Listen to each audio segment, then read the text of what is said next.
All right, beginning with the nervous system. Chapter 12.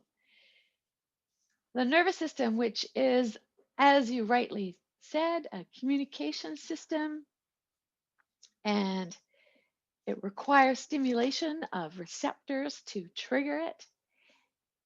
These are the key concepts I'd like to talk about. One is symmetry. We'll talk about that briefly. And interestingly, it's correlated with body symmetry. So we are bilaterally symmetrical.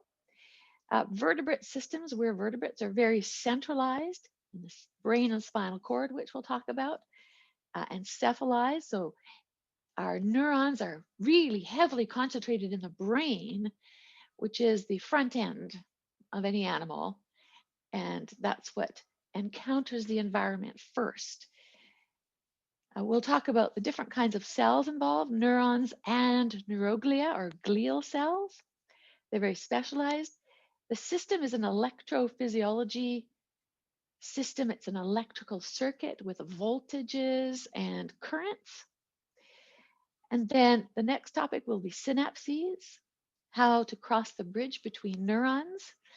And we'll end with neural integration, or how we think. So it's really like an electrical circuit, our nervous system.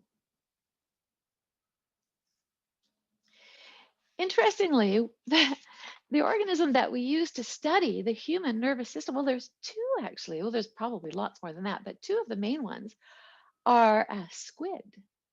So squid happen to be an invertebrate.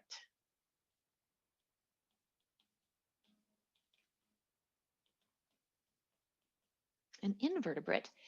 So the evolution of invertebrates has been separate from that of vertebrates, but they have evolved a really kind of complex nervous system, but also they have enormous axons.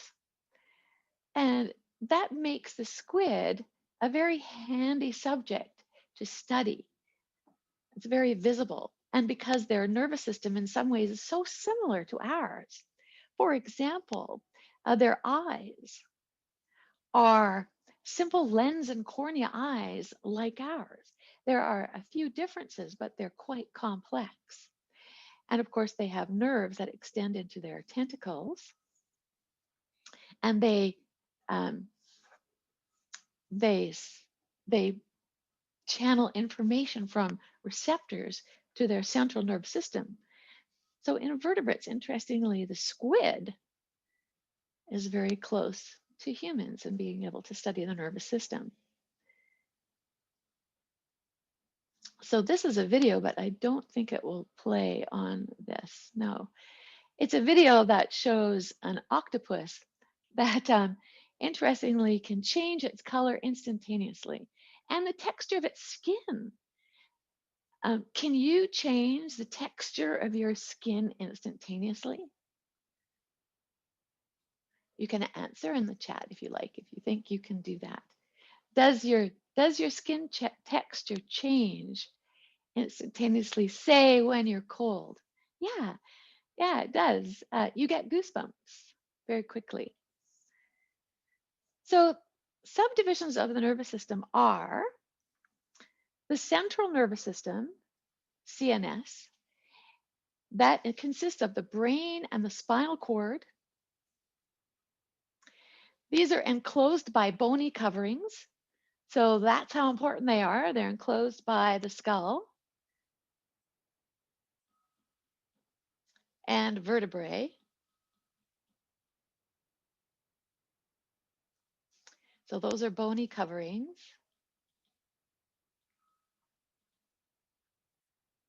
The peripheral nervous system is all of the nervous system outside of the brain and spinal cord. And that includes nerves, which is a bundle of neurons.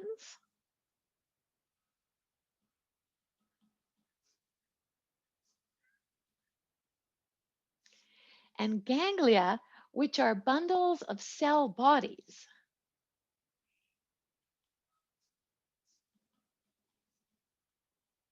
That's the part of the neuron where the nucleus is, the cell body.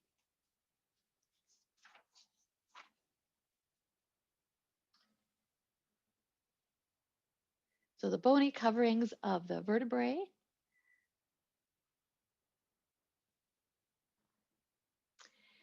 Subdivisions of those two main divisions, the central nervous system, we know is the brain and spinal cord. We can break down the peripheral nervous system into two major sections. Sensory, those are the signals we get from our environment, external environment, but also our internal environment, organs and blood vessels. And the motor division that sends signals away from the central nervous system toward glands and smooth muscle, cardiac muscle, for example, as well as skeletal movement. But the difference between controlling our internal organs and our skeletal system is that one is involuntary and one is voluntary. So the somatic sensory system is that of our skeletal muscle, and that is voluntary. The visceral sensory system, however, visceral refers to our organs, etc., which are also known as viscera, so organs and blood vessels and such. So we have a visceral and somatic sensory division and a visceral and somatic motor division.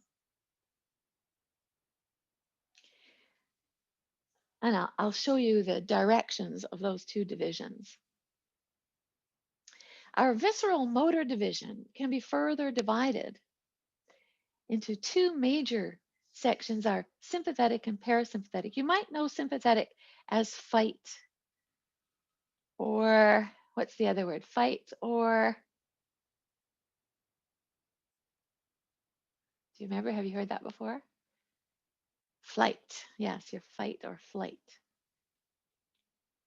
And the parasympathetic is also known as rest and digest.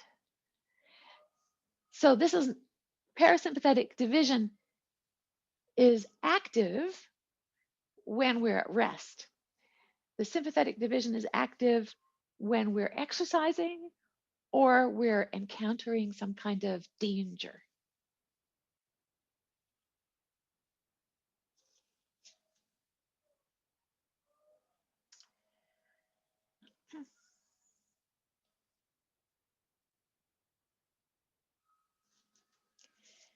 So the sensory divisions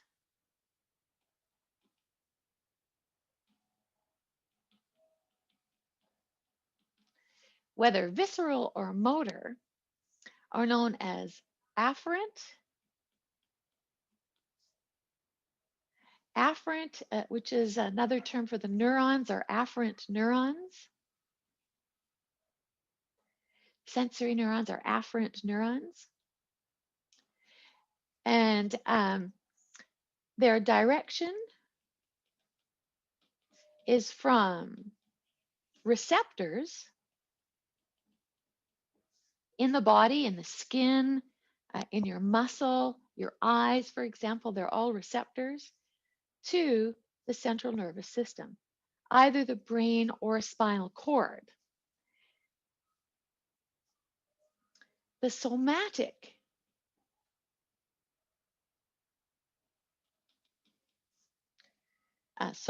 somatic or a visceral.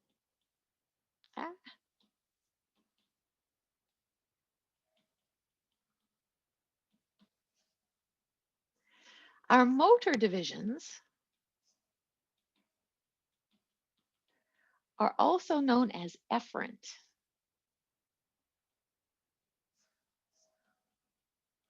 And the neurons are known as efferent neurons.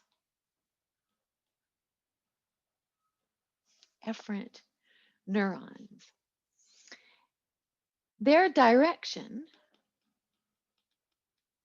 is from the central nervous system, either the brain or spinal cord, to what are known as effectors. To effectors. And effectors can be cardiac muscle, for example, smooth muscle, glands,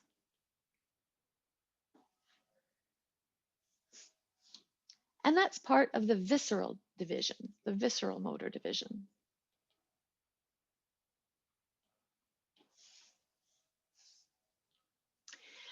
The other effectors are skeletal muscle,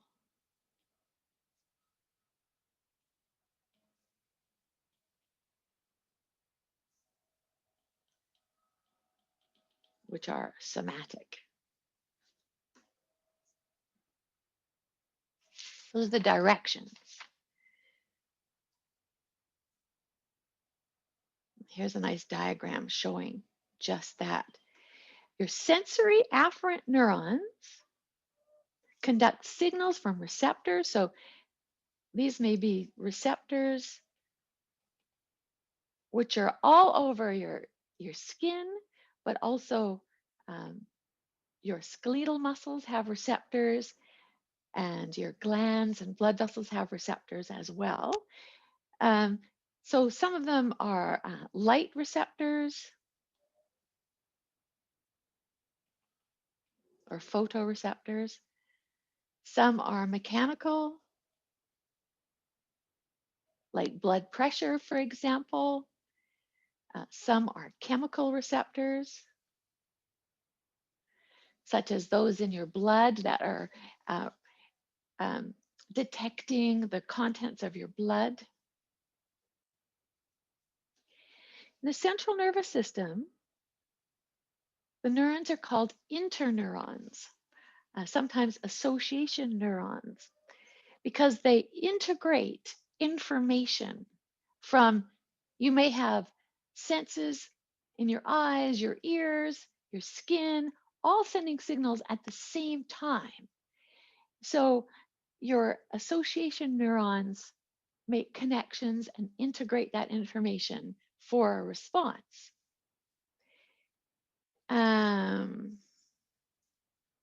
They are approximately 90% of all of your neurons are interneurons. They process, store, and retrieve information.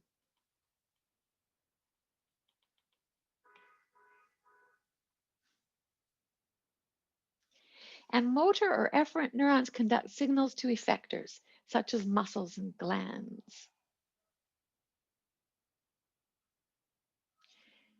So just what does a neuron have to be considered a good conductor of information?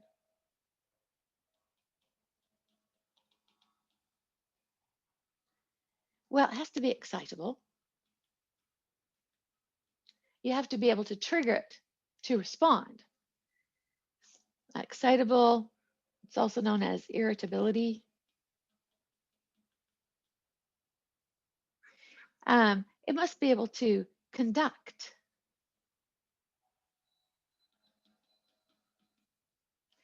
In which case, in many cases, it must be quite long, but there are also cases in which they conduct information just locally, very locally. So they can be quite short as well. And secretion or secretory. They must be able to secrete, for example, neurotransmitters.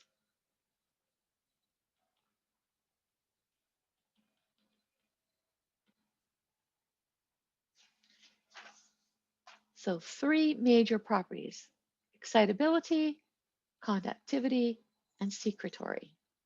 Not secretatory. No, misspelled. Secretory.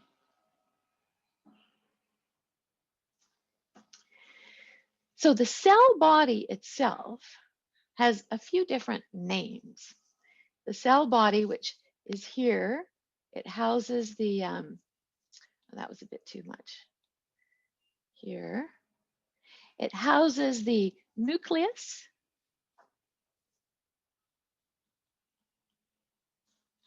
and Nissl bodies,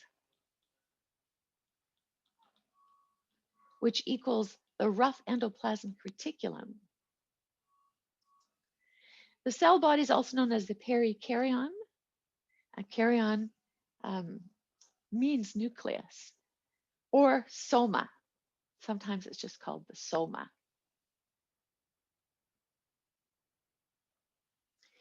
So the cell body has the nucleus and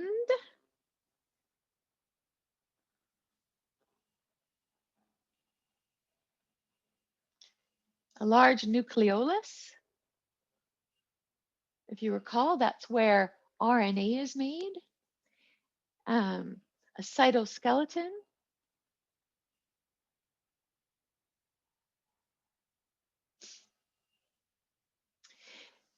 Most cell bodies also contain a vast number of short dendrites. So these are the dendrites. And the dendrites are the receiving part of the neuron.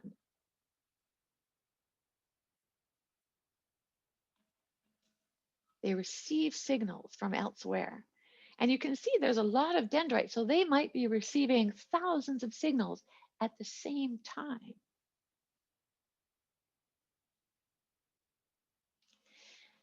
A single axon that arises from an area, so this is the axon. This is known as the axon hillock.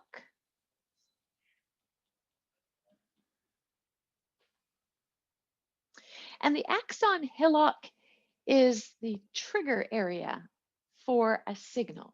It's loaded with channels. And we'll get to that in a moment. The axon has some different names for its parts. So the cytoplasm is known as the axoplasm. The plasma membrane is known as the axolemma. And it also contains many synaptic vesicles. So those synaptic vesicles contain neurotransmitters, which will be released to the next neuron.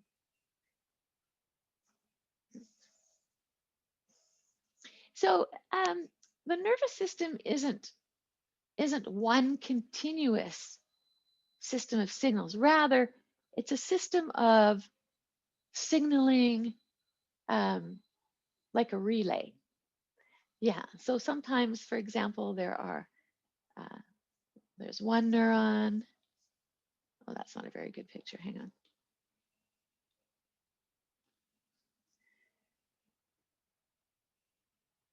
Dendrites, axon. And the ends have different names. Some people call them terminal ends. And some people call them also known as synaptic knobs.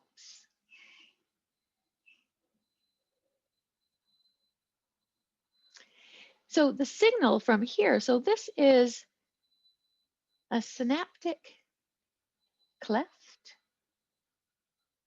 In other words, a signal will pass from there to another neuron. And in some cases, even one more.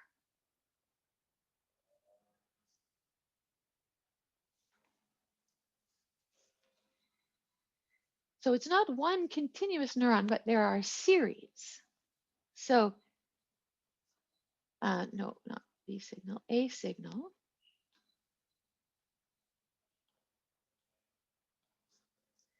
A signal is really a series of the signal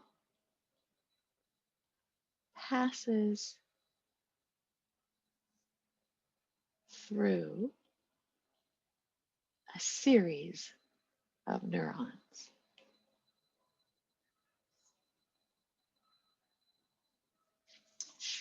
Okay, so this is the dendrite song. Usually I get the class to sing along. So you're at home and your microphones are muted, so you can sing with me.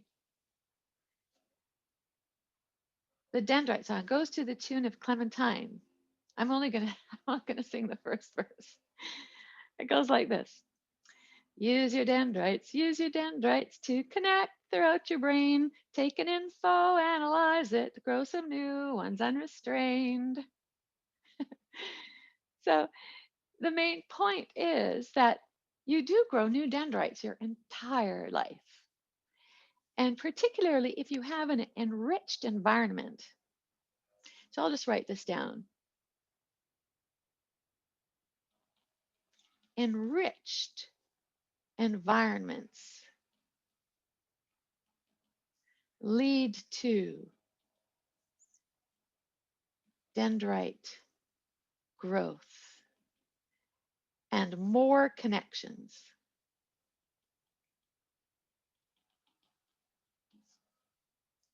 So activities like reading, writing, playing a musical instrument, playing sports, all of those things that require thinking, using your brain, that will stimulate the growth of more dendrites. And that goes on your entire life. It never stops. So Ernst Mayr, for example, he was writing books at like 97, I think, still writing books. So yeah, it's good, especially for children, but even before the age of 2 or 3, they should be in an enriched environment because they are developing their nervous system and their connections then. And they keep developing like crazy until adolescence. And then in adolescence, there is some slowing down of connection. So, but the more activity there is in your life, the more connections you make. So are all neurons exactly the same as that one we just drew? No, they're not exactly the same. They all have a cell body, but the differences are where the axon is and how many dendrites extend from the cell body. So the multipolar neuron, that's the most common. There's loads of dendrites and only one axon. So they might look like this. There's one dendrite coming up there, but there's loads of other dendrites coming out of that cell body, but only one axon here. Yeah, or the dendrites may be really super branched.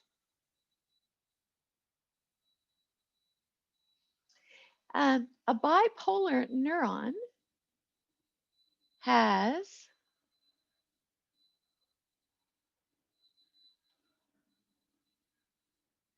one dendrite and one axon extending from the cell body. So here's one dendrite, and it branches distal from the cell body itself, one axon. And you'll find those in the olfactory system, your retina and ear. And often those neurons are sensory neurons. A unipolar neuron is a sensory neuron. From the skin and your organs to your spinal cord, the cell body protrudes from the axon.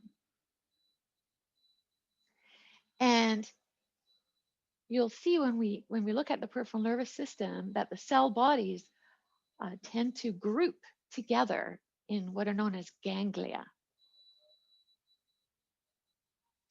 There are even anaxonic neurons. They have loads of dendrites, but no axon. They help, for example, in visual processing. So when light enters your eyes, the first thing it encounters are receptors, your cones or your rods that have pigments. But they trigger these little anaxonic neurons that start to process information right away, right in your eyes. Things like contrast, edges. So that information gets processed even before the signals go to the brain or the visual cortex of the brain.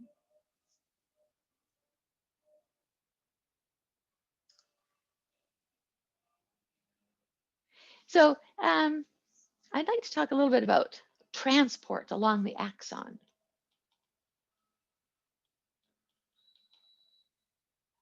It's actually quite fun to watch. And we saw a short video on cells, the inside of cells, and this applies to axons as well. So they have microtubules and they have vesicles. The vesicles may be full of neurotransmitters or something else, but they kind of look like they're walking down the microtubule.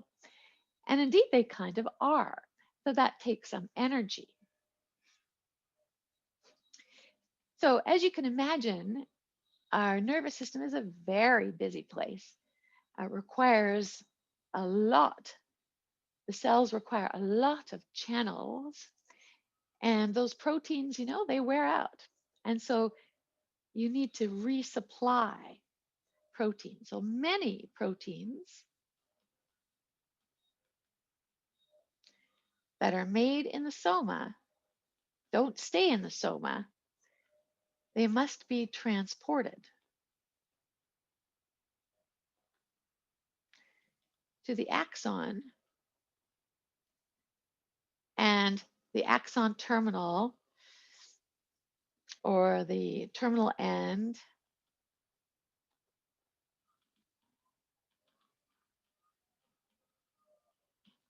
of the axon. Why? Well, some are to repair the axolemma.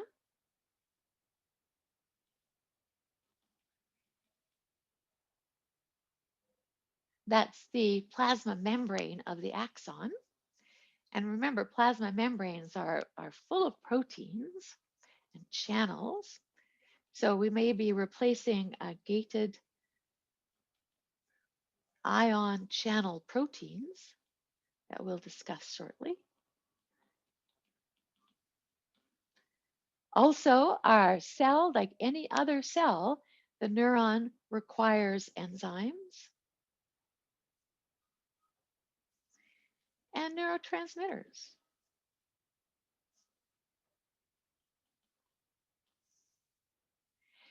Now, some things are required very quickly and some things are not.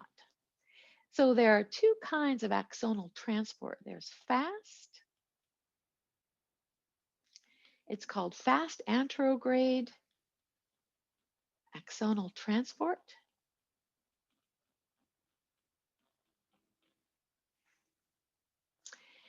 And it's quite fast, up to 400 millimeters a day for things like enzymes, organelles even,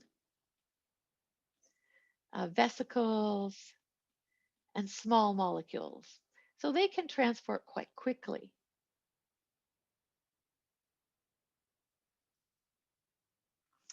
The slow one is called slow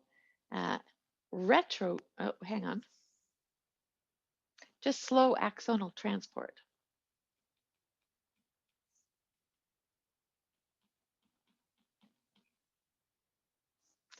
And it moves, for example, the cytoskeleton.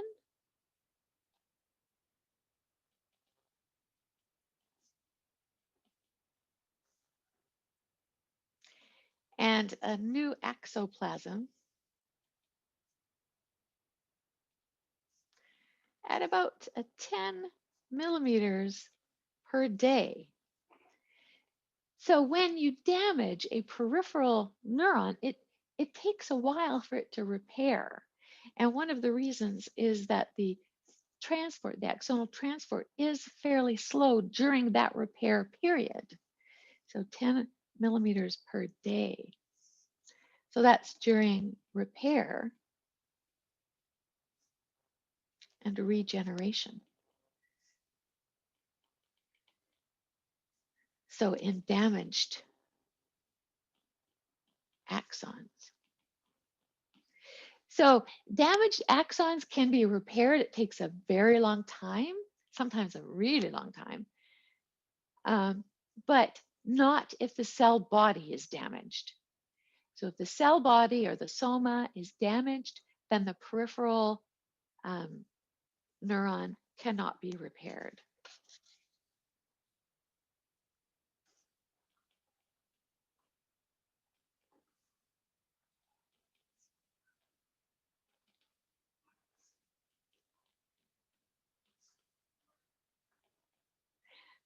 I think, I don't know about the technology at the moment, how far advanced that is. It is advancing greatly, so there may be some research into that field. I don't really know that much about it, but as far as I know, the damaged cell bodies cannot be repaired.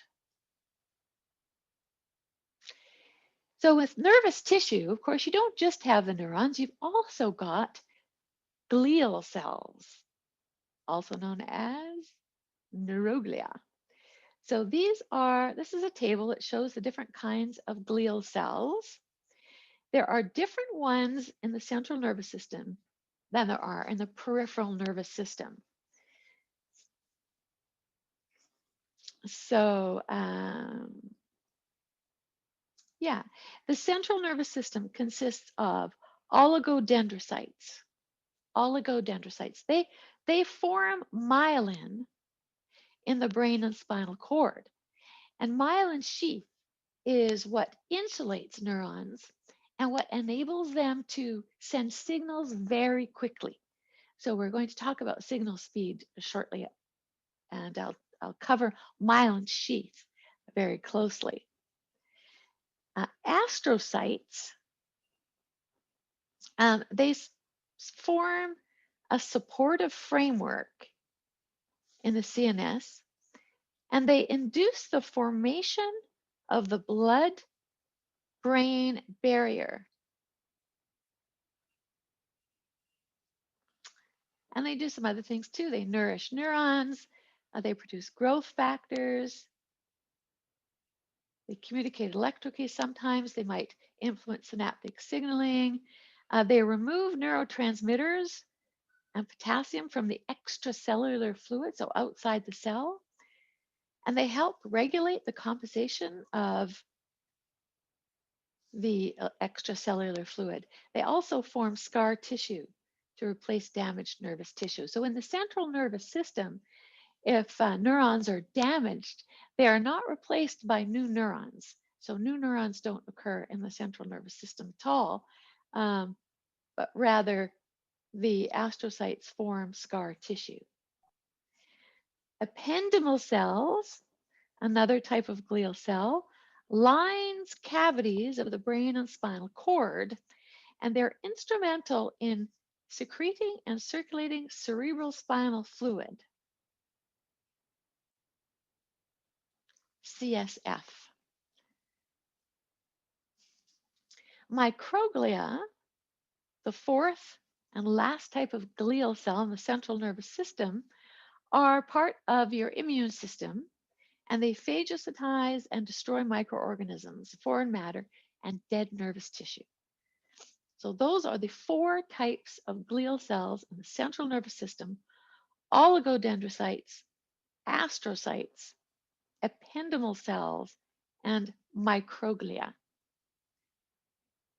In the peripheral nervous system, the glial cells are Schwann cells and satellite cells. The Schwann cells in the peripheral nervous system form myelin sheath. So it is a different kind of cell. Forms the neurolemma, so the myelin sheath around most of them, and it aids in regeneration of damaged nerve fibers.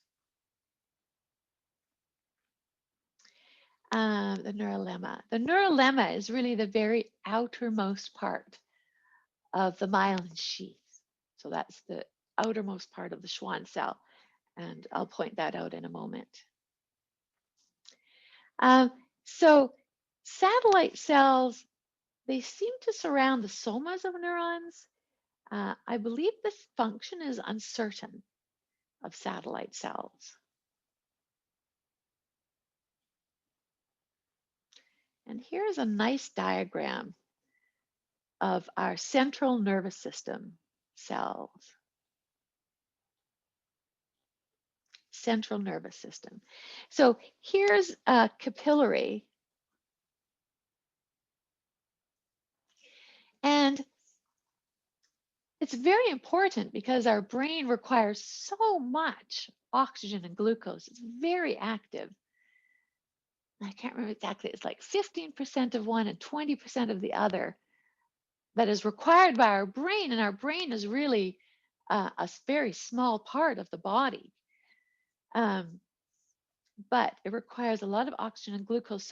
So our capillaries in the brain are much more protected than capillaries in the rest of the body, much more protected. And they're protected by something known as the blood-brain barrier. And see this astrocyte here, this astrocyte, it's got these little funny little, they're called perivascular feet.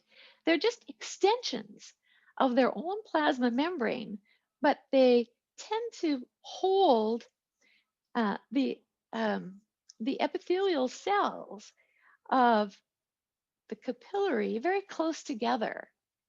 So it's much more difficult for anything large or toxic to escape from the capillaries. Although there are certain places where there must be access, of course, to the blood of the brain. Ependymal cells, here they are here. They produce cerebral spinal fluid. They produce cerebral spinal fluid. The brain, so this shows a cavity here. It does not, it's quite a large cavity. One of the ventricles of the brain, and it turns out that the brain has ventricles that hold cerebral spinal fluid. Yeah. And what else have we got? Oligodendrocytes. Here's our oligodendrocyte. And it also extends its plasma membrane, but here you can see it's extending it to surround the axon,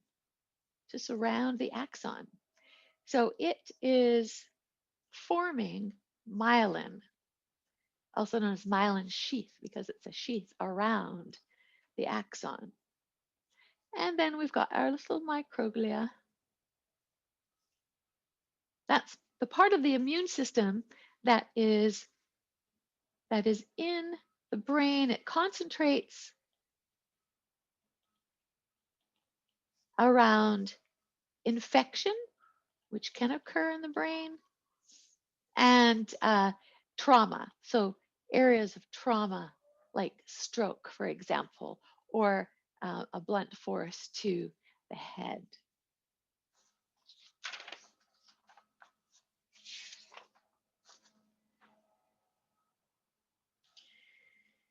So I just need a little bit of tea.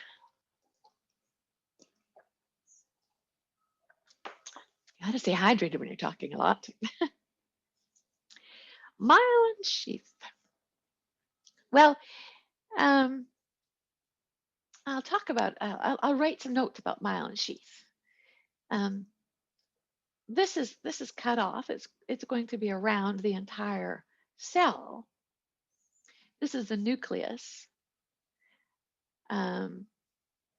This is the axoplasm. This is the axolemma, that's the plasma membrane of the axon itself. The neurolemma is this outer layer.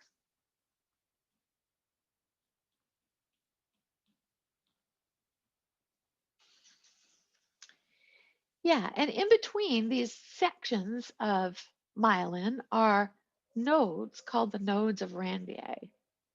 They're between the Schwann cells. So myelin sheath is really important, and I'm going to make some notes about it. So what is it? Myelin. It's an insulating layer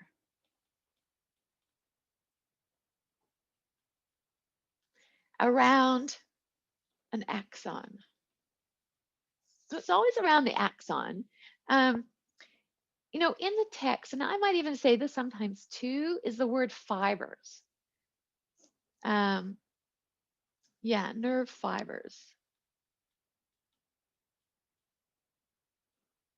Those are interchangeable. So some people say axons, some people say nerve fibers. They're made, as we know, by oligodendrocytes in the central nervous system. What makes them in the peripheral nervous system? What is the name of the cell? Starts with an S. You can write it in the chat.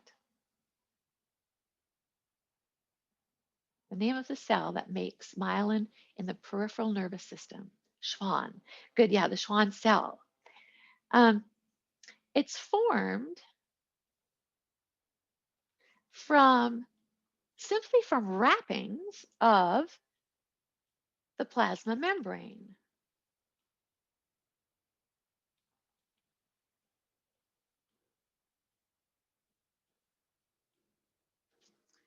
Plasma membrane. So that's produced by oligodendrocytes. And I hope that you're writing because I don't know if I told you this last time, but I did read an article recently about the efficacy of writing and how it helps to make more connections in the brain about whatever the subject may be, and thus helps to understand and remember it. So there is some very strong evidence that shows this about writing. So one thing we're not doing, well, maybe we are, I don't know, in schools, I don't think students are writing as much. And cursive writing isn't even required in some schools. So I encourage you to write. And even if you don't write during the lecture, when you study and make notes, it's really good to write them out, particularly if you have time to do so. Yeah, so it's better than typing, although typing is also good.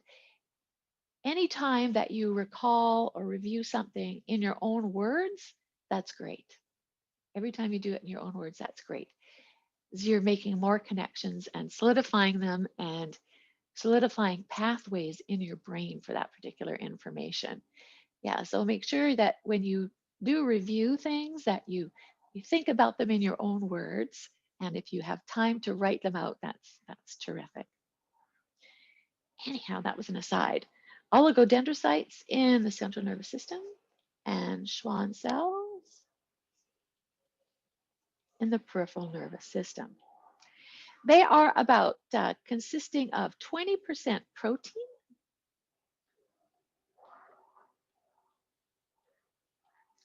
and 80% lipid, which is why any myelinated axons will look white.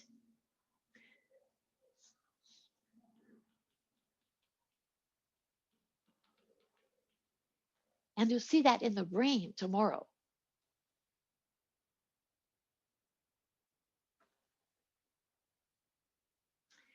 In the peripheral nervous system,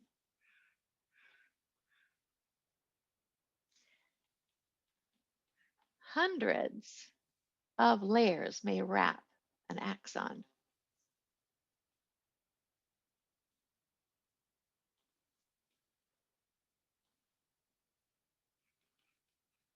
Hundreds of layers wrap an axon.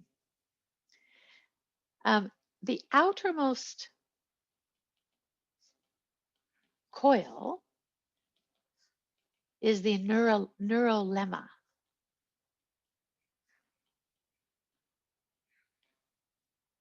The neurolemma.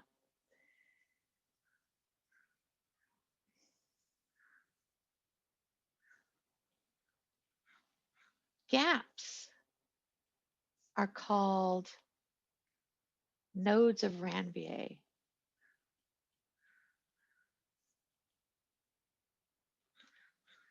For the chap who discovered them. So, yes, how to ensure healthy myelin sheath, or to have the products you require for myelin sheath to be made. Well, B complex is a good one. In particular, B12. So I found out the hard way that B12 is required for myelin sheath when my feet went numb, and I didn't know why. And finally, it was discovered that for whatever reason, and this actually occurs in people that are more elderly than me, you can believe that, but they tend to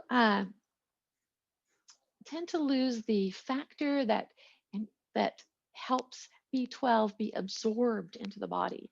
And so for some reason I was missing that, and B12 got low.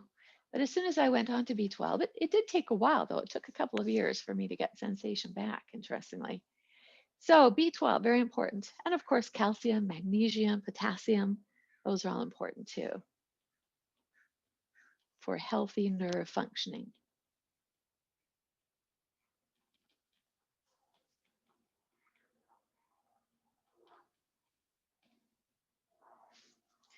So eat your dark green veggies.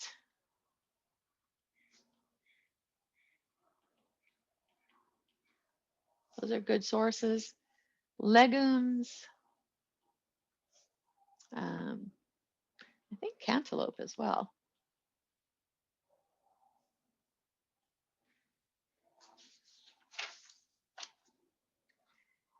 Let's look at myelin sheath formation. So here's the Schwann cell.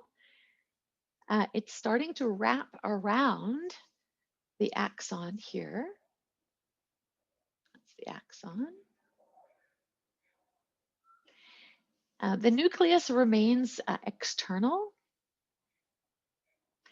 And myelination begins during fetal development, but proceeds most rapidly in infancy.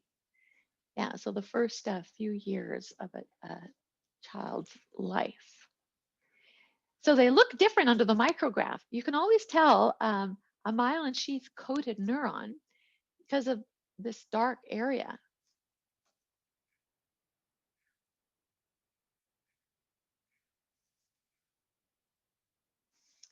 An unmyelinated axon here just has the thin outer coating. These are cross sections.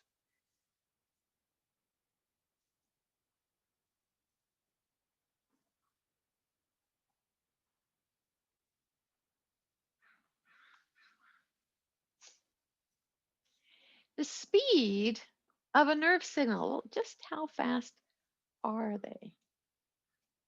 Wait, I did have one more thing to write, actually. Let me just put that in here.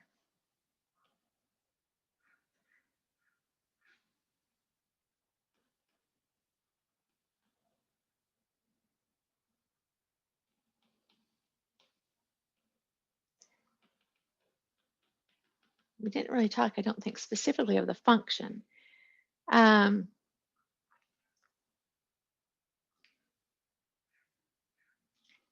They modulate synaptic function.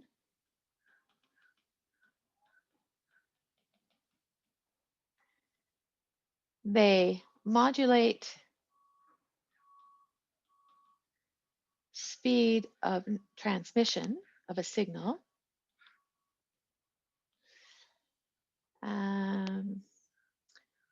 They regulate calcium ions. and promote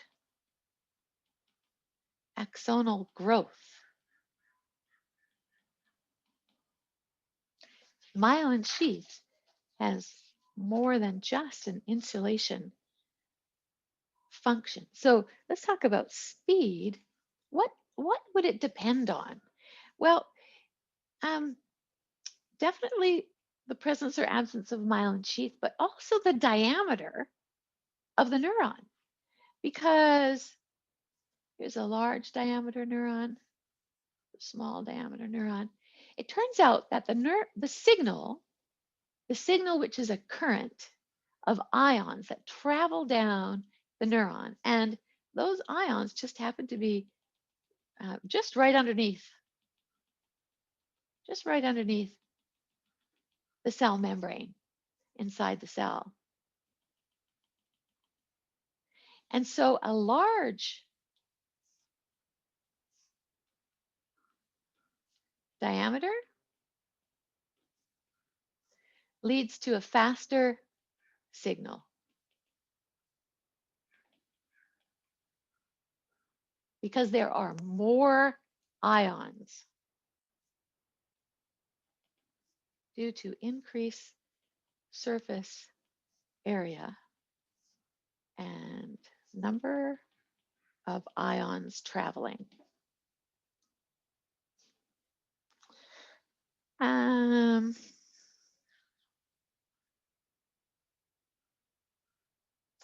So what are the speeds? Just how fast are these signals? Well, small and unmyelinated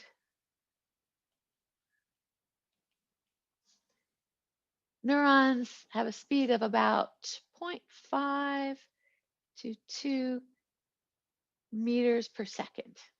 So that's fairly slow. A small myelinated of about 3 to 15 meters per second. And large myelinated up to 120 meters per second. Definitely the fastest. So we talked about slow signals, I think, before. Things like dilation of the pupil.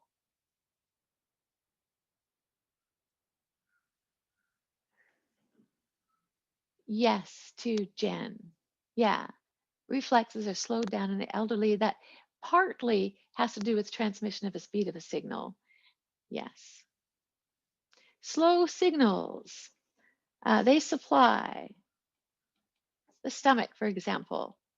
Releasing gastric juices doesn't require a lot of speed. And dilating the pupil. Fast signals.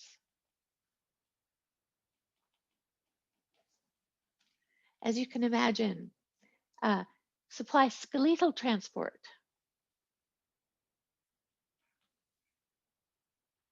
Or sorry, skeletal muscle.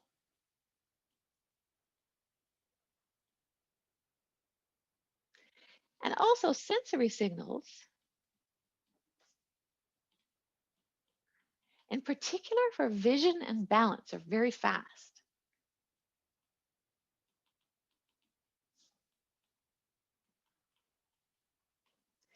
When you consider that any movement could throw you off balance, you need to maintain your balance very quickly.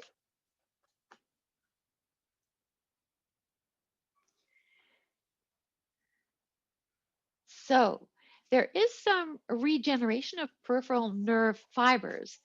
So if the soma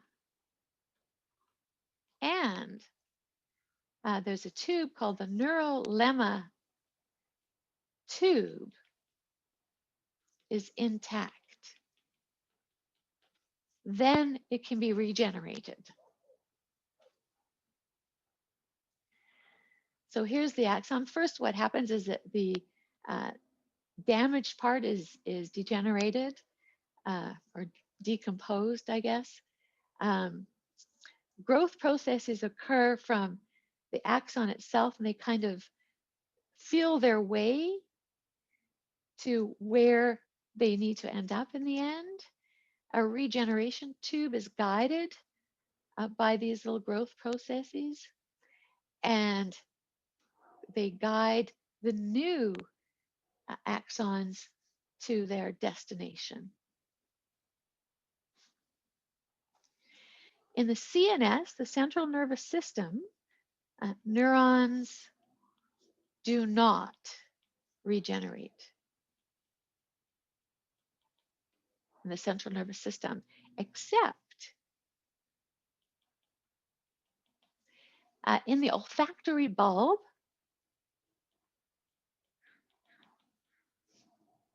So your sense of smell. And there's one other place I think has been more recently discovered, the hippocampus, which is part of the limbic system of the brain. Okay, I'd like to stop there for a moment. Thank you for your attention.